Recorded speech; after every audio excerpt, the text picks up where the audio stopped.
সবাইকে আমন্ত্রণ কুল স্পোর্টস 24 শিরোনাম শুনছিলেন, সাথে আছি আমি জহির সাগর।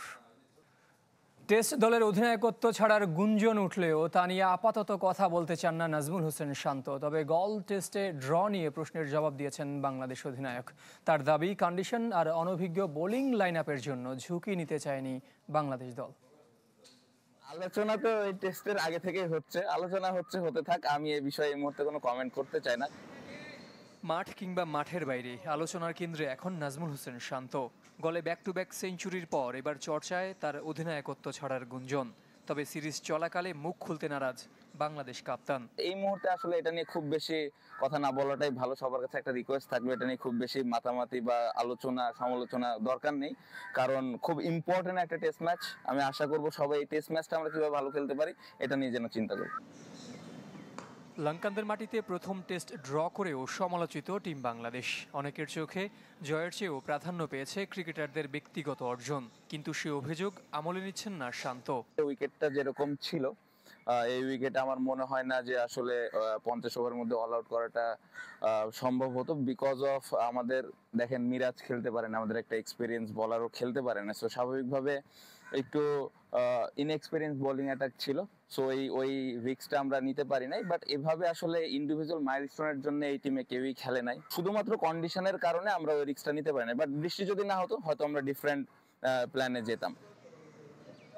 2 যুগেরও বেশি পথ চলায় শ্রীলঙ্কার বিপক্ষে কখনোই টেস্ট সিরিজ জিততে পারেনি বাংলাদেশ। কলম্বোয় সে আক্ষেপ মেটাতে চান টাইগার অধিনায়ক।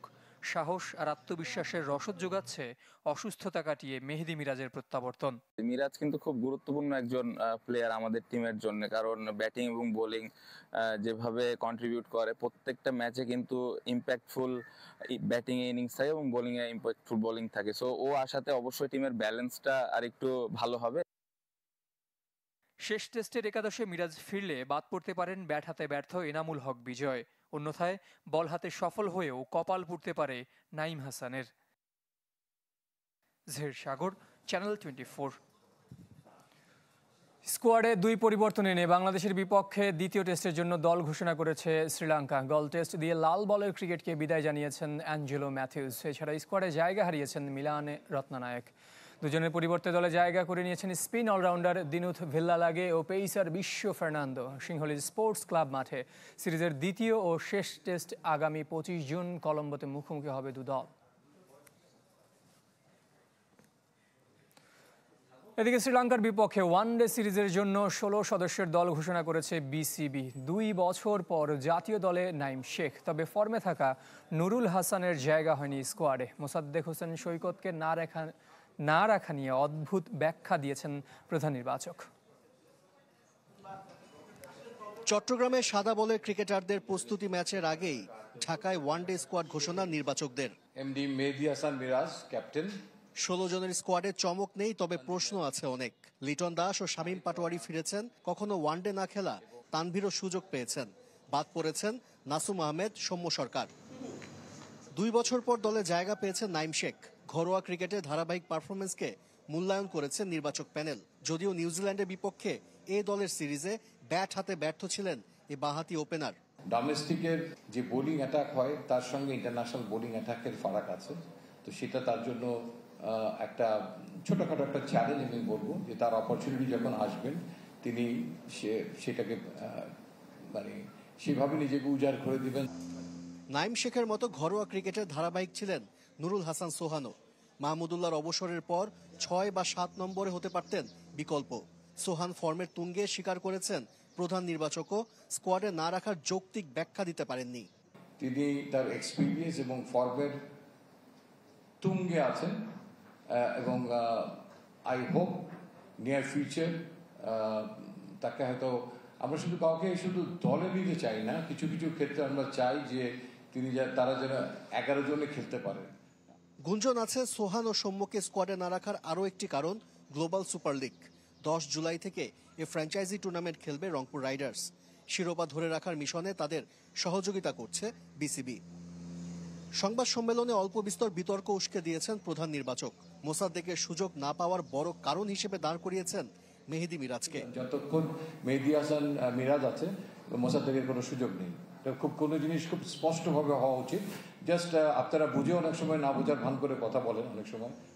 ইনজুরি সমস্যা কাটিয়ে উঠেছেন তাসকিন আহমেদ। ওয়ার্কলোড ম্যানেজমেন্টের আওতায় সবগুলো ম্যাচই খেলতে পারবেন বলে আশাবাদী নির্বাচকরা। আশিক রুদ্র, চ্যানেল 24, ঢাকা। এদিকে চট্টগ্রামে প্রস্তুতি ম্যাচ খেলছে সাদা বলের ক্রিকেটাররা। সাগরিকায় লাল এবং সবুজ দুদলে ভাগ হয়ে দিবারাত্রির ম্যাচ খেলছেন তারা।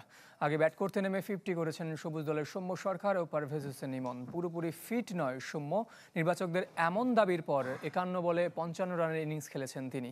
71 বলে 58 রান করেছেন পারভেজ হোসেন ইমন। 2 উইকেট শিকার রিশাদের। 27 জুন শ্রীলঙ্কায় যাবে ওয়ানডে দল। তার আগে বুধবার আরও এক প্রস্তুতি ম্যাচ খেলবেন তাসকিন, নাইম শেখরা। 304 ফুড গ্রেড স্টেইনলেস স্টিলে তৈরি, যা নিশ্চিত করে জংবিহীন সিঙ্কের আজীবন নিশ্চয়তা। আরএফএল কিচেন সিঙ্ক, স্বাস্থ্যকর কিচেনের চিরস্থায়ী সমাধান। টেস্ট মর্যাদার রজত জয়ন্তী উৎসবের ধারাবাহিকতায় খুলনা রাজশাহীর পর সিলেটে জমকালো আয়োজন। সকালে আন্তর্জাতিক স্টেডিয়ামে অনূর্ধ্ব 12 6 টুর্নামেন্টের উদ্বোধন করেন সভাপতি আমিনুল ইসলাম। খুলনা রাজশাহীর পর এবার সিলেটে টেস্ট মর্যাদার রজত জয়ন্তী উদযাপন। সিলেট আন্তর্জাতিক স্টেডিয়ামে অনূর্ধ্ব 12 6 টুর্নামেন্ট সহ নানা আয়োজন। উদ্বোধন করেন বিসিবি সভাপতি আমিনুল ইসলাম বুলবুল।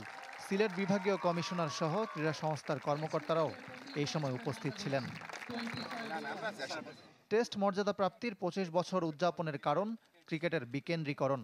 নতুন সভাপতি আবারও বললেন, তৃণমূলে খেলাটা ছড়িয়ে দিতে চায় ক্রিকেট বোর্ড। শুধু জাতীয় দলে খেলার জন্য নয়, ভালো নাগরিক তৈরিতেও তা প্রয়োজন বলে মনে করেন আমিনুল ইসলাম। সবাই তো আর জাতীয় দলে খেলে না, আমরা ক্রিকেটের মাধ্যমে ভালো বাংলাদেশের নাগরিকও তৈরি করতে চাই। ডিসেন্ট্রালাইজেশন মানে এই না যে শুধুমাত্র আমরা পৌঁছাবো এবং খেলাবো, সাথে সাথে আমরা যাতে ভালো ক্রিকেটার তৈরি করতে পারি সেই লক্ষ্যে কোচদেরও ট্রেনিং করাবো, আম্পায়ারদেরও ট্রেনিং করাবো এবং কীভাবে আমরা আরও ভালো ক্রিকেট উপহার দিতে পারি সেটাই আমাদের মূল লক্ষ্য। 25 বছরের টেস্ট ক্রিকেটের অগ্রগতি আশানুরূপ নয়, তারপরও নতুন দিনের স্বপ্ন দেখেন বোর্ড সভাপতি। শ্রীলঙ্কার বিপক্ষে গল টেস্টে বাংলাদেশ জিততে জিততে ড্র করেছে বলে দাবি তার। পরের টেস্ট নিয়ে আশাবাদী। জিততে জিততে যে ম্যাচটা ড্র করে সেটা উইনিং ড্র, এবং শান্ত ব্যাক টু ব্যাক 100 করলো। মুশফিক ইজ ইন ফিরে আসলো ফর্মে, এবং আমার কাছে মনে হচ্ছে নাইম বল রিয়েলি ওয়েল। এবং আমার কাছে মনে হচ্ছে একটা দল যখন 11 জন খেলে, 3-4 জনের একটা পারফরমেন্স হলেই কিন্তু দল জিততে পারে, এবং সেই চেষ্টাটা সবার ছিল। এবং আমি কৃতিত্ব এককভাবে কাউকে দেবো না, অ্যাজ এ টিম আমার কাছে মনে হচ্ছে খুব ভালো ক্রিকেট খেলেছে। এইটার ফলশ্রুতিতেই হয়তো আমরা নেক্সট টেস্টটাও হয়তো ভালো খেলবো এবং জেতার জন্যই খেলবো। প্রথমবার সিলেট আন্তর্জাতিক স্টেডিয়ামে গিয়ে অভিভূত আমিনুল ইসলাম বুলবুল দিলেন চায়ের শহরে আইসিসি ইভেন্ট সহ বড় টুর্নামেন্ট আয়োজনের প্রতিশ্রুতি। এত ভালো অবকাঠামো, এত সুন্দর ব্যবস্থাপনা, এবং এই যে গ্রিন গ্যালারির কথা বললেন বা পরিবেশের কথা বললেন, আমার মনে হয় পৃথিবীতে খুব একটা বেশি নেই। রজত জয়ন্তীর আয়োজনের মধ্যে ছিল pacer hunt, stump hit challenge ও ছবি আঁকার প্রতিযোগিতা। উৎসবের মাধ্যমে তরুণ প্রজন্মের মধ্যে ক্রিকেটের প্রতি আগ্রহ সৃষ্টি করাই এমন উদ্যোগের লক্ষ্য। ইকরাম হুসাইন, চ্যানেল 24। কখনোই সঠিক পরিকল্পনা অনুযায়ী এগুতে পারেনি ক্রিকেট বোর্ড, এমন অভিযোগ বর্ষিয়ান ও ক্রিকেট সংগঠক সৈয়দ আশরাফুল হকের। সময় অল্প হলেও আমিনুল ইসলাম বুলবুলের উপর আস্থা রাখতে চান তিনি। দেশের টেস্ট স্ট্যাটাস প্রাপ্তিতে যে কজন অবদান রেখেছেন তাদের মধ্যে প্রথম সারিতে থাকবেন সৈয়দ আশরাফুল হক। বর্ণাঢ্য ক্রিকেট ক্যারিয়ার শেষে সংগঠক হিসেবেও দ্যুতি ছড়িয়েছেন দেশে বিদেশে। ছিলেন বিসিবির সাধারণ সম্পাদকও। 2 যুগেরও বেশি বিরতি কাটিয়ে ফের ক্রিকেট বোর্ডে ফিরতে চান, তবে এবার সভাপতির ভূমিকায়। সুনির্দিষ্ট লক্ষ্য নিয়ে এগোতে চান ক্রিকেটের উন্নয়নে। First one will be to stop corruption, financial accountability, financial transparency. Financial transparency when একটা ইনস্টিটিউশনে আছে তখন সবাই ভালোভাবে কাজ করে। আমাদের constitution needs to B amended also. Too much power is with the president. তারপরে ধরেন একটা ডিরেক্টর 20 বছর 25 বছর 30 বছর থাকে একটা জায়গায়, ওটার কোনো দরকার নেই।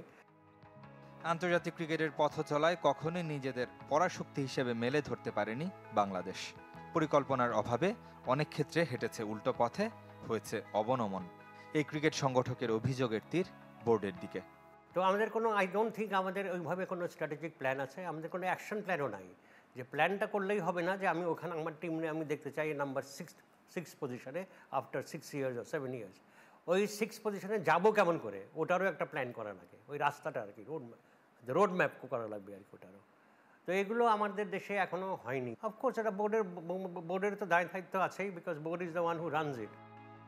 নির্ধারিত সময় অনুযায়ী অক্টোবরে নির্বাচন, তাই দেশের ক্রিকেটের ইতিবাচক পরিবর্তনে নতুন সভাপতি আমিনুল ইসলামের হাতে খুব বেশি সময় নেই। কাছ থেকে দেখায় বুলবুলকে নিয়ে স্বপ্নবাজ Ashraful. Actually Bulbul is an exceptionally good development person. ও ডেভেলপমেন্ট অফ ক্রিকেট বলেন, কোচেস এডুকেশন বলেন, আম্পায়ার্স এডুকেশন বলেন, he is an excellent in that. এখন কতটা সে administratively as a cricket board চালানোর কতটা ওর ক্ষমতা আছে, ইট ইজ বিয়ন্ড মি। আমার মনে হয় ও চেষ্টা করবে, ও চেষ্টা করলে কিছু তো ফল হবেই, বাট সময়টা খুব কম আর কি, 4 মাস সময়টা কম। বিসিবির কাউন্সিলর হতে একাধিক ক্লাবের সাথে আলোচনা চলছে সৈয়দ আশরাফুল হকের। রেদওয়ান শুয়েব, চ্যানেল 24, ঢাকা। বৃহস্পতিবার থেকে শুরু হচ্ছে 30তম জাতীয় ভলিবল। মূল পর্বের আগে পল্টনের শহীদ নূর হোসেন জাতীয় ভলিবল স্টেডিয়ামে শুরু হয়েছে বাছাই পর্ব। অনুষ্ঠানের উদ্বোধন করেন ফেডারেশনের মহিলা ভলিবল উপকমিটির সভাপতি শারমিন হাসান তিথি। বাছাই পর্বের ম্যাচে বাংলাদেশ পুলিশকে আনসার ভিডিপি আর বাংলাদেশ জেলকে হারিয়েছে বিকেএসপি। মঙ্গলবার হবে 3 ম্যাচ।